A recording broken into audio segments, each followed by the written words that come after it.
मुमरा के विषय पर मैं आपसे बाइट लेना चाह रहा हूँ कि मुमरा में एक एमआईएम की युवा पार्षद है जो कहती है कि पूरे मुमरा को हरा कर देंगे। ये भारतीय जनता पार्टी और एमआईएम की एक चाल है। इस देश में हरा का दो अर्थ है, एक हरियाली से है, पर्यावरण से। अगर वैसा कोई हरा करता है तो उस हरे का सब स्वागत करते हैं। तिरंगे में भी एक हरा है। और अगर एक वो सोच को हरा करना चाहता है, जो पाकिस्तान की सोच है, जो बांग्लादेश की सोच है, उसका दुनिया निषेध करती है, देश निषेध करता है। तो कौन सा हरा वो करना चाहती है, उससे पूछिए कि तेरी मंशा क्या है। अगर तू देश को, ये जो आज एयर क्वालिटी खराब हो गई है, उसको हरा करना चाहती है तब तो बड़ी अच्छी बात है। और अगर तू राजनीतिक हरा करना चाहती है तो अच्छी बात नहीं है। ये जाकर उनसे पूछिए।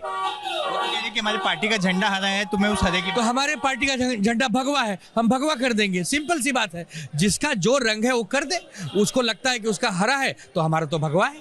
एमआईएम पार्टी की नई जीती हुई पार्षद वो कहती है कि मुमरा को हरा कर देंगे। उसमें कोई मतलब नहीं है।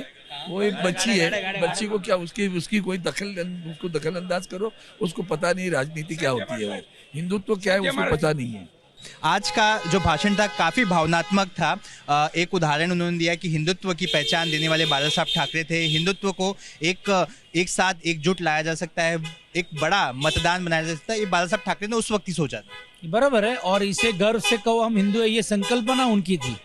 लेकिन उनका हिंदुत्व, उनकी जब की सोच, सब हिंदुओं को एक साथ कर कोई दूसरे समाज के प्रति द्वेष निर्माण करना नहीं है। आज जिस तरह से नारा लिया जा रहा है, बटेंगे तो कटेंगे, लेकिन तब की सोच थी कि हमको सबको साथ में आना है। और ये सोच को लेकर जिस राजनीतिक स्तर का फायदा लेकर भारतीय जनता पार्टी ने जो राजनीति की, वो अगर आज स्वर्गीय बाला साहब होते तो शायद वो भी नहीं मानने के होते। तो ये सब चीज़ें को दिखाने का काम और बताने का काम, जताने का काम आज आदरणीय राज ठाकरे जी और उद्धव जी ने किया है। देखिए, मुमरा में एक लड़की नई पार्षद है, वो कहती है कि पूरे मुमरा को हरा कर देंगे। क्या है, ऐसे लोग जो होते हैं कि वो टाइम मीम होते हैं, थोड़े दिन उनका अट्रैक्शन होता है, लेकिन उनकी सोच एक संकुचित सोच होती है। और मुमरा जिस विचार से आज तक के एक राजनीतिक स्तर के ऊपर उन्होंने जो न्याय और लीडरशिप देने का काम किया है, मुझे लगता है एक महानगर पालिका को चुनाव में लेकर सीधा विधानसभा की तैयारी करने की जो सोच रहे, उनको ये इतना ही कहना है कि लोग बहुत समझदार हैं। वो अक़लियतों के लोग प्रांतवाद, जातवाद और धर्मवाद के बहुत आगे निकलकर वहाँ की राजनीति आज तक के हुई है, जिसका नेतृत्व जितेंद्र आव्हाड जी बहुत अच्छी तरह से कर रहे हैं। आज बाला साहब ठाकरे की एक बात राज ठाकरे ने कही कि कैसे हिंदुत्व की बात उन्होंने तब की थी, एकजुट लाने की, वो कितना बड़ा अहम भूमिका निभा सकती है, जिसे कोई मान नहीं रहा था। लेकिन आज राजनीति उसी पर चल रही है। असल में बाला साहब ने जो कहा था कि हिंदुस्तान में हम हिंदू हैं और महाराष्ट्र में हम मराठी हैं, और इसी मुद्दे को लेकर मराठी मन की जो अस्मिता है, वह अस्मिता उन्होंने जगाई थी। और उसी अस्मिता को फिर एक बार जिस तरह से इस इलेक्शन में उद्धव साहब ने सबके दिलों को छूकर एक तरह से एक माहौल बनाया था, यह मुझे लगता है कि यह इलेक्शन हमारे लिए एक मिसाल है कि जहां आगे बहुत ज़्यादा बड़ी धनशक्ति, बहुत बड़े पैमाने में एक money power, muscle power use की जा रही थी, वहीं पर यहाँ का हर एक शिव सैनिक जितनी शिद्दत से लड़ रहा था, वह अपने आप में एक बड़ी मिसाल थी। मुमरा में नई जीती हुई पार्षद कहती है कि पूरे मुमरा को हरा कर देंगे। मुझे लगता है कि ये सारे स्क्रिप्टेड गेम है, कि ये कुछ कहेंगी तो वो कुछ कहेंगे। और इस नूरा कुश्ती में ये क्यों लोगों को उलझाना चाहते? जिन लोगों को रोज़मर्रा की ज़िंदगी से ध्यान हटाना है, यहाँ की जो पब्लिक ओरिएंटेड जो इश्यूज़ है, उस इश्यूज से ध्यान हटाना है, और जिन लोगों को हर बार सिर्फ और सिर्फ मजहबी फसादों में उलझा कर रहने में ही उनकी अपनी रोटी सेंकनी है, वो लोग यह स्क्रिप्टेड गेम खेलते हैं। ये स्क्रिप्टेड लोग हैं, ये स्क्रिप्टेड गेम है ना भैया। अचलपुर अमरावती में जो लोग एक दूसरे के साथ रहते हैं, वो क्या बताना चाहते हैं, वो रिश्ता क्या है?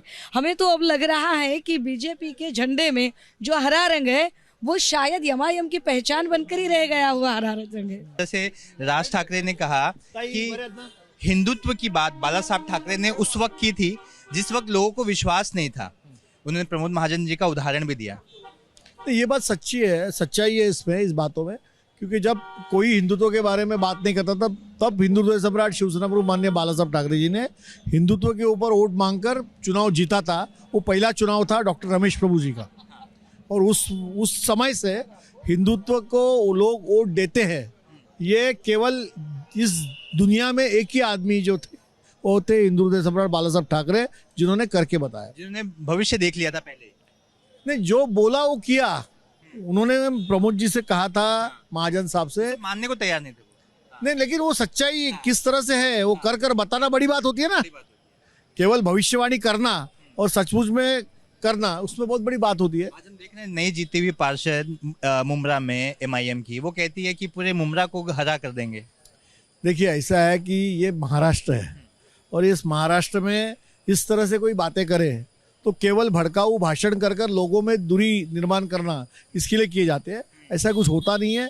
इस महाराष्ट्र में मराठीपन है, मराठापन है, हिंदुत्व है, और अन्य भाषिक अन्य धर्म ही है, वो भी अच्छे से रहते हैं। केवल भड़काऊ भाषण देना, इस तरह से बातें करना और लोगों को बहकाना, ये काम करने वाले जो अलग लोग होते हैं, उसमें वो बोला गया। आपको क्या लगता है कि इस तरह की बातें क्यों कर रहे हैं? मतलब आखिर क्या माहौल बनाना चाहिए? चुनाव तो खत्म हो गया। ऐसा पॉलिटिकल फायदे के लिए इस तरह के जो है वो वर्ड्स निकाले जाते हैं, ऐसे बातें की जाती है।